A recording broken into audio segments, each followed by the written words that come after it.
Last video मैंने आपके साथ शेयर किया था ना, उसमें बहुत सारी चीज़ें मैंने आपको हैक्स टिप्स वगैरह बताई थी। उसी दिन मैंने ये एक मिलेट डोसा का ना एक प्रीमिक्स बनाया था, लेकिन इसको शूट करना मैं भूल गई थी। और मतलब अब मैं आपसे क्या कहूँ कि ये कैसे बनता है, क्या बनता है, लेकिन बड़ी ही हेल्दी चीज़ है।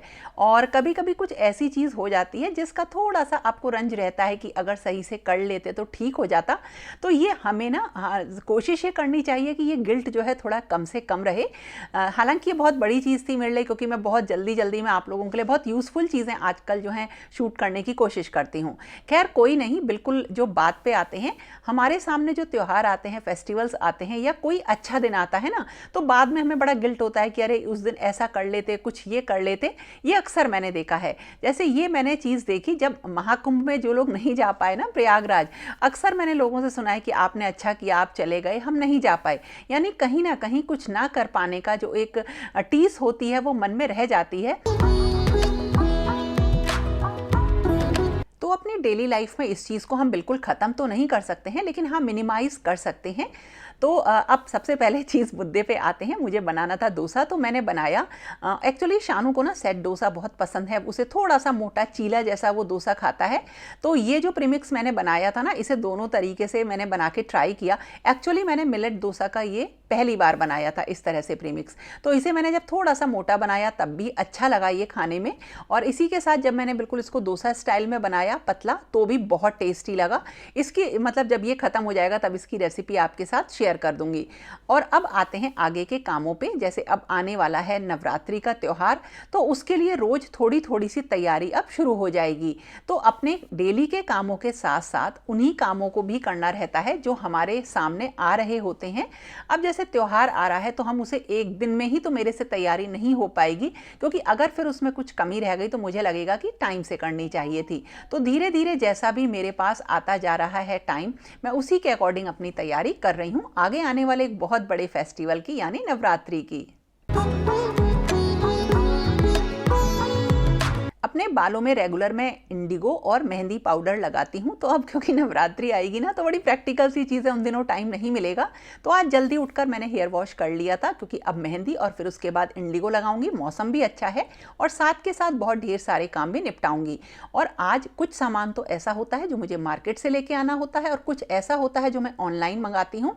और ऑनलाइन सामान में से ना छोटी छोटी सी ऐसी चीज़ होती हैं जो लोकल मार्केट में नहीं मिल पाती हैं। उनमें से एक है, देखिए, छोटे छोटे से उपले या कंडे इनको बोलते हैं। हवन के लिए मैं डेली यूज़ करती हूँ इनको, और 9 दिनों में भी इनका काफ़ी यूज़ होगा। तो मुझे ये बड़े कन्वीनियंट लगते हैं, मेरे हवन पात्र में आ जाते हैं। एक छोटे कार्डबोर्ड बॉक्स में एक कॉर्नर पे रख देती हूँ तो बड़े आराम से शिफ्ट हो जाते हैं। तो इस तरह से यहाँ से मेरी तैयारी अब शुरू हो गई है।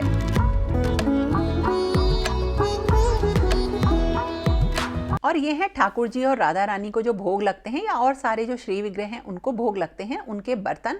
अब ये धीरे धीरे करके मैं 30 तारीख को, जब से स्टार्ट हो रहे हैं नवरात्रि, सारे वॉश करके इनमें भोग बना के रख दूंगी। ये एक ज़रूरी काम होता है। और हाँ, अब जो मुझे मार्केट जाना है उससे पहले अपने लंच का सारा काम ख़त्म कर लेना होता है। और आज लंच में बने हैं दाल चावल, हल्का खाना है, क्योंकि शाम को कुछ बढ़िया बनने वाला है बच्चों के लिए, क्योंकि व्रत आ रहे हैं। तो अब इसके बाद मैं जाऊँगी मार्केट, सामान लेकर आऊँगी, और साथ के साथ अब आपसे शेयर कर रही हूँ अपनी तैयारी का अपडेट। बस नवरात्रि का त्यौहार आने ही वाला है, और ये तो आप सब लोग जानते ही हो कि जो ये फेस्टिवल होता है इसे मैं खूब धूमधाम से मनाती हूँ। पूरे 9 दिन के मैं व्रत रखती हूँ। तो ये 9 दिन का एक काफी लंबा फेस्टिवल है, और मेरे ख्याल से ये सबसे बड़े पूजा के दिन होते हैं जो एक के बाद एक पूरे 9 दिन तक चलते हैं। तो इसकी तैयारी भी पहले से करके रखनी रहती है। लास्ट मोमेंट पे तैयारी करना मुझे कभी भी किसी भी चीज के लिए पसंद नहीं है। मैं हमेशा अपनी एक प्लानिंग ऐसे करती हूँ कि जिस दिन फेस्टिवल हो उससे कम से कम 2 दिन पहले मेरा सारा काम खत्म हो जाए। और आज जैसे 24 है, तो मैं आज मार्केट जाके सारी तैयारी कर रही हूँ धीरे धीरे करके। मतलब ऐसा नहीं है कि एक ही दिन लेके सारी तैयारी कर ली। जैसा अपने पास टाइम होता है, जैसे अपने काम होते हैं, उसके मुताबिक सारी प्रिपरेशंस हमें करनी रहती हैं। तो मैं इन्हीं दिनों में, इन्हीं 2-3 दिन में सारी तैयारी करके रख दूंगी, और फिर शुरू हो जाएगा मेरा एक बहुत ही मेरे लिए बहुत ही बड़ा त्योहार, और वो है माता रानी का, यानी एक शक्ति का त्योहार, शक्ति की पूजा। तो चलो वीडियो शुरू करते हैं।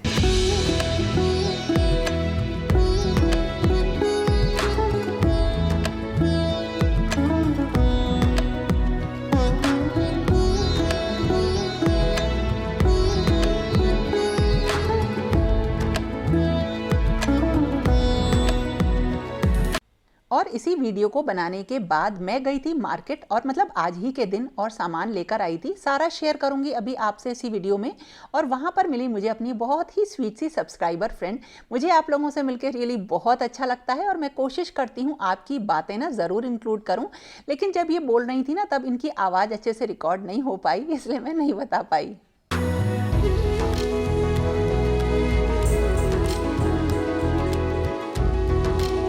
तो मेरी जो पूजा की तैयारी होती है उसकी पूरी मैं एक लिस्ट बना लेती हूँ पूजा के सामान की।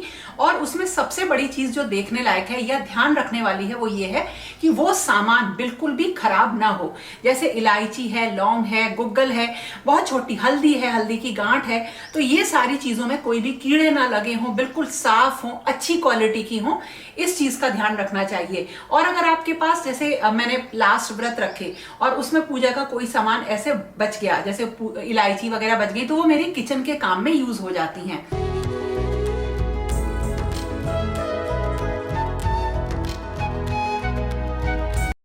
और इसमें जो दूसरे नंबर पर आती है वो ये है कि मुझे पूरी इस तैयारी में अपने मंदिर को बिल्कुल साफ सुथरा कर लेना है।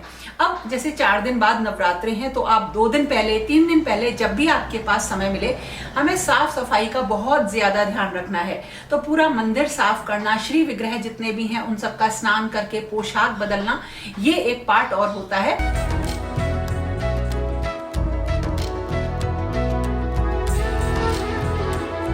और अब बारी आती है सारे जो श्री विग्रह हैं उनकी पोशाकों की, और जो है उनके श्रृंगार की। तो सारे जितने भी भगवान जी हैं सबके वस्त्र और पोशाकें रहती ही हैं हमारे पास, मतलब नई मेरे पास हैं।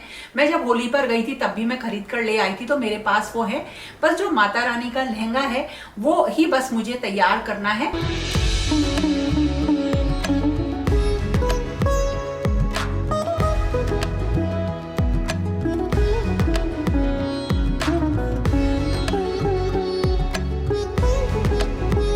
अब इस तैयारी के बाद बात आती है किचन की तैयारी की। किचन में से अभी से सारी सफाई हो जाएगी, जैसे प्याज हुआ, लहसुन हुआ, ये सारी चीजें मैं बिल्कुल हटा दूंगी किचन से, बिल्कुल नहीं रहेंगी। जितना भी कोई झूठा सामान है वो किचन में 9 दिन तक बिल्कुल भी नहीं रहेगा, फ्रिज में नहीं रहेगा। यानी किचन की सफाई, फ्रिज की सफाई, ये भी हो जाएगी नवरात्रि से पहले।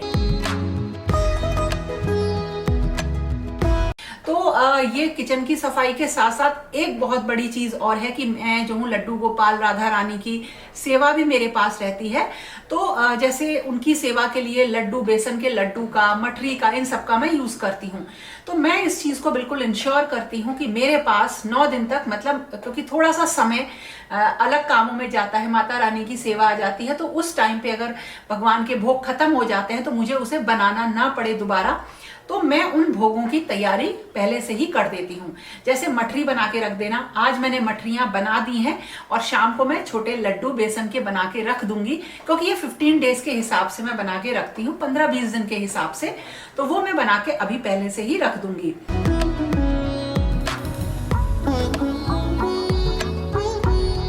अब व्रत आएंगे ना तो बच्चे छोले भटूरे खाने की जिद कर रहे हैं, तो मैंने छोले भिगो दिए हैं।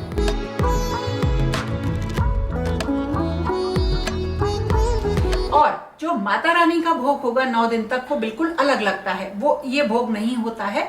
और वो जो 9 दिन के भोग होते हैं वो बिल्कुल अलग अलग होते हैं।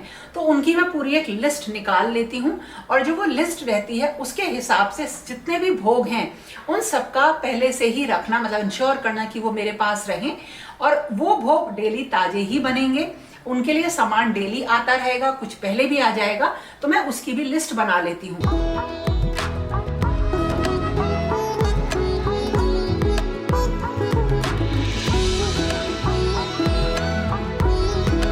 जितनी भी मेरी ग्रोसरी का सामान है वो साफ सुथरा डब्बों में भर जाता है, जो कि अभी मैंने शायद लास्ट वीक, कुछ दिनों पहले मैंने भर के सब ग्रोसरी का सामान साफ सुथरा रख दिया है, वो आपने देख भी लिया है। तो कोई भी झूठे हाथ का सामान नहीं होगा। और वैसे भी किचन में मैं ही काम करती हूँ, तो मेरी आदत नहीं है कि मैं कोई भी स्पून किसी भी कंटेनर में डाल दूं, तो वो साफ सफाई बनी रहती है। लेकिन फिर भी अपने मन की एक शांति के लिए मैं इस तरह से कर देती हूँ। तो ये हो गई मेरी तैयारी, जो कि मैं आज ही कर लूंगी। ये मेरी आज और कल में हो जाएगी, ये सारी तैयारी इतनी मैं करके रख लूंगी, सामान वगैरह लाना इतना। ये तैयारी के जब इतनी तैयारी हो जाती है तो उसके बाद बारी आती है कि हम माता रानी को कहाँ पे स्थापित करेंगे, उनको हमें कहाँ उनकी चौकी लगानी है। ये बेसिकली अब आज तो नहीं, मतलब 1-2 दिन में तो नहीं, लेकिन हाँ 2-3 दिन बाद मैं वो स्थान अच्छी तरीके से तैयार कर देती हूँ। वो आप लोगों ने देखा ही है कि मैं माता रानी का दरबार सजाती हूँ। तो अगर ऐसा मन करता है कि छोटा सा बनाऊं तो छोटा बना लेती हूँ, कभी समय होता है बड़ा बनाना होता है तो बड़ा बना लेती हूँ। ऐसी कोई बहुत विशेष दिमाग में नहीं रहता कि नहीं ये करना ही करना है, क्योंकि मेरा पूरा ध्यान सिर्फ इस बात पे रहता है कि मेरी जो 9 दिन की पूजा है वो मैं बिल्कुल बढ़िया तरह से कर सकूं। ये मेरा मतलब दिमाग में हमेशा, जैसे आज भी मेरे दिमाग में ये है कि जो मेरी 9 दिन की पूजा हो वो बहुत अच्छे ढंग से हो जाए, उसमें मैं पूरे नियम को पालन कर लूं, माता रानी के भोग लग जाएं, जो उनकी सेवा मैं कर सकती हूँ 9 दिनों में वो कर सकूं।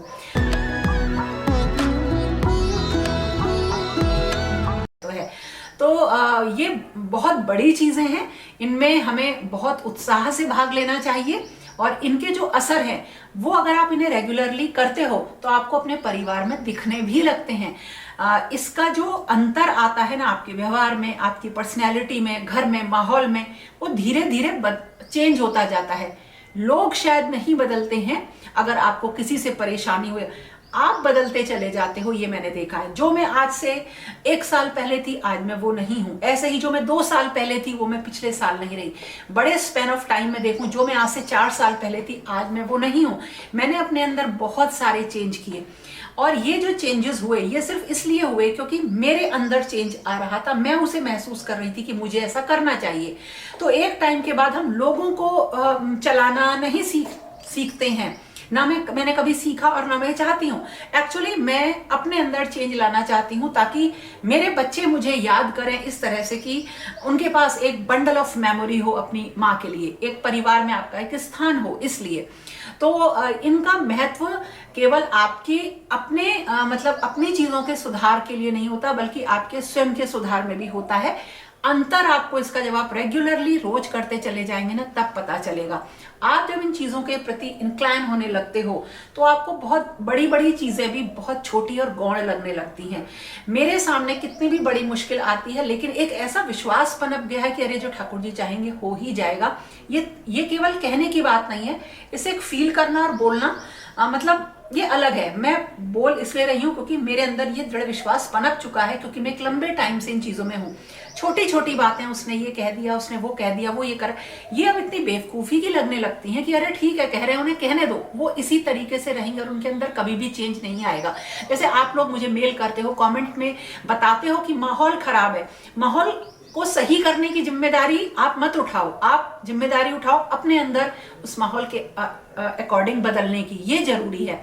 और ये तभी आता है आप जब अपने अंदर ये चेंज तब महसूस करते हो जब धीरे धीरे धीरे आप कुछ अच्छी चीजों के लिए जो है की तरफ मुड़ जाते हो। और डर लगने लगता है, कभी कभी झूठ बोलने से भी डर लगता है। जैसे किसी को पैसे दिए, उसने हमें ज्यादा वापस कर दिए और मान लो मैंने काउंट नहीं किया, बच्चों ने काउंट नहीं किए, घर आ गए, तो मुझे डर लगने लगता है नहीं तुम वापस करके आओ, उसके मतलब पैसे वापस करके आओ। ये चीजें आपके अंदर आपको एक अच्छाइयों की तरफ प्रेरित करती है। तो ये जो व्रत होते हैं और हमारे त्योहार होते हैं, इनसे ही हमें खुशी मिलती है और हमें इनसे अपने आप को जोड़ देना चाहिए। डेली की लाइफ में जब ये आते हैं ना तो एक आपको ना वो महसूस होता है अरे मतलब आपकी तो बड़ी कूल लाइफ चल रही है, कंफर्टेबल, लेकिन एक पॉइंट ऑफ टाइम पे अरे अब ये करना है, अरे ये आ रहा है, अब इसका भी काम करना है। अब इसे ऐसे मत बोलो, आप कहो अरे ये आ रहा है, एक अच्छा मौका है, हम अपने अंदर चेंज कर सकते हैं।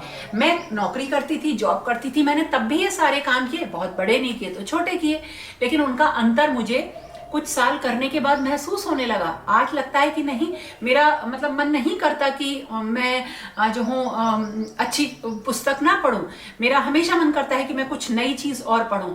मैं शंकराचार्य से मिलने गई थी, जो पूज्य हमारे श्री शंकराचार्य हैं, गोवर्धन मठ के जो जगन्नाथ जी हैं वहां पे हैं पुरी में। जब मैं उनसे मिलने गई थी तो मैंने उनसे पूछा था कि अपने आप को अध्यात्म के रास्ते की तरफ जोड़ने के लिए हमें क्या पढ़ना चाहिए, तो उन्होंने भी सजेस्ट किया था कि हमें ये चीजें पढ़नी चाहिए। तो जो अच्छे लोग मिलते हैं उनसे कुछ प्रश्न करना, उनसे अपने चीजों को लेके आंसर जब आपको मिलता है तो आपको ना बड़ा चेंज महसूस होता है। लाइफ का ये ढर्रा ऐसे ही चलता आया है, चल रहा है और चलता रहेगा। लेकिन इस टाइम में हमने क्या चीज सीखी, क्या चेंज लेकर आए, ये बहुत जरूरी होता है। हम सिर्फ अपने लिए रिस्पॉन्सिबल हैं सबसे पहले, उसके बाद हम रिस्पॉन्सिबल हैं उन लोगों के लिए जो हमारे ऊपर डिपेंडेंट हैं, बच्चे, आपके बूढ़े माँ बाप या आपके हस्बैंड, जो भी आपके ऊपर किसी तरीके से डिपेंडेंट है, उनकी रक्षा करना, उनको उनकी सेवा करना, नॉट इन टर्म्स ऑफ कि आप उनके लिए एक काम कर रहे हो, बट यस अपने अच्छे थॉट से आप उनको मोटिवेट कर सकते हो, अपनी पर्सनैलिटी से आप घर का ऑरा चेंज कर सकते हो, इस तरह से, मतलब कुछ इस तरह से करना चाहिए। समय लगता है। अगर मैं कहूँ कि जब ये सब चीजें मेरे संग हो रही थी तब मैं ऐसा सोचती तो शायद बहुत मुश्किल था, लेकिन एक विश्वास होता है और किसी चीज को हमें विश्वास से ही शुरू करना चाहिए, तभी हम उसे अचीव कर सकते हैं। अगर हम शुरुआत में ये सोचेंगे अरे ऐसा इससे कहाँ कुछ होता है, तो रियली नहीं होगा। विश्वास से शुरू करोगे तो हो ही जाएगा। तो इस तरह से अब नवरात्रों की तैयारी जो है अब शुरू हो रही है मेरी। सब सामान लेने में जा रही हूँ। आज मंडे है, कल ट्यूसडे है और ट्यूसडे को मार्केट बंद रहता है, जो मतलब मेरी शॉप से जहाँ से मैं लेती हूँ। तो मैं वो सारा सामान अब लेके आऊँगी, सबको रखूँगी, लगाऊंगी और अपनी माता रानी की जो मुझसे संभव होगा उतनी सेवा करने की कोशिश करूँगी और कोशिश करूँगी कि मेरे अंदर कुछ अच्छी आदतें धीरे धीरे करके ऐसे ही आती जाएं और जो मेरी पूजा है या जो मेरे पाठ हैं वो सफल हों। तो फिर मिलेंगे दोस्तों। अब तैयारी करते हैं, आप लोग भी तैयारी शुरू कर दो और कुछ पसंद आया ना तो लाइक जरूर करना।